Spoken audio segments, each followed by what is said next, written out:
waveboard. Yeah! Hey there. Now I know I haven't posted in a long time, so to make it up for you guys, we're gonna learn how to ride a waveboard slash ripstick. Now, without wasting any more time, let's get started. Now before we actually start, make sure you put on your protective helmet, or as I like to call it, the noggin protector.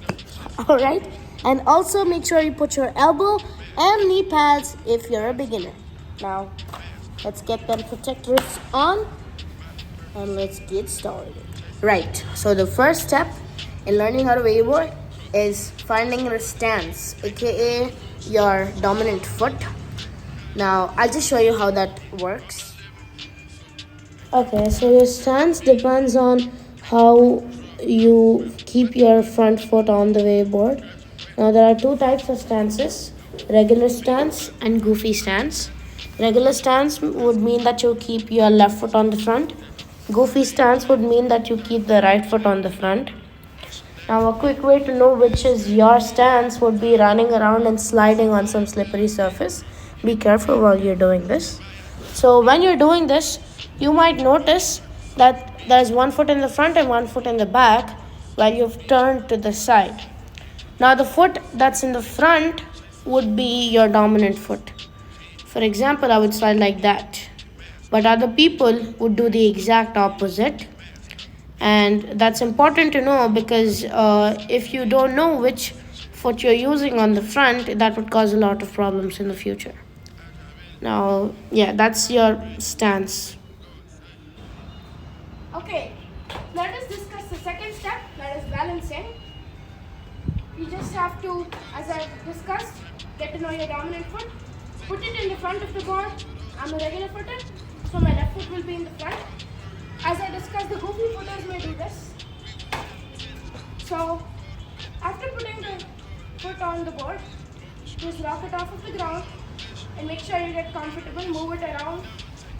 Make sure it's okay to balance on it. I would recommend taking little hops so that you get enough momentum to get the other foot on the board. Now, just move around like this. Once you grab enough momentum, just keep the other foot on the board and learn how to balance like this. Now there's no certain way of stopping, you just tilt off to one side and let's move on to the third step. Okay, so welcome to the last step in waveboarding. This is how to turn and wave. As we have learned already how to balance, the last step is learning how to wave. Now this is helpful if you have a pole or a wall or a friend who might help you with it.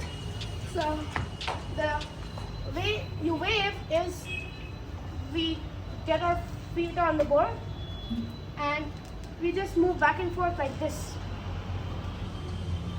Alternatively, so that the board creates a wave motion and you can move along, produces more momentum. So if you were to do this while the board is moving, it would probably look like this.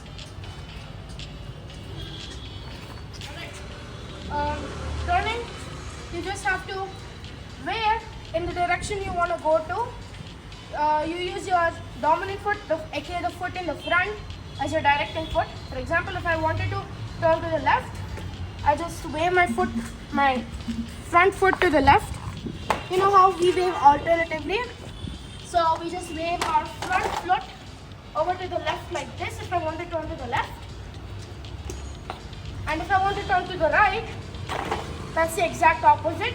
Wave towards the right and use the alternative foot movement like this. Left, right, left, right, and so on. And I hope you found this informative.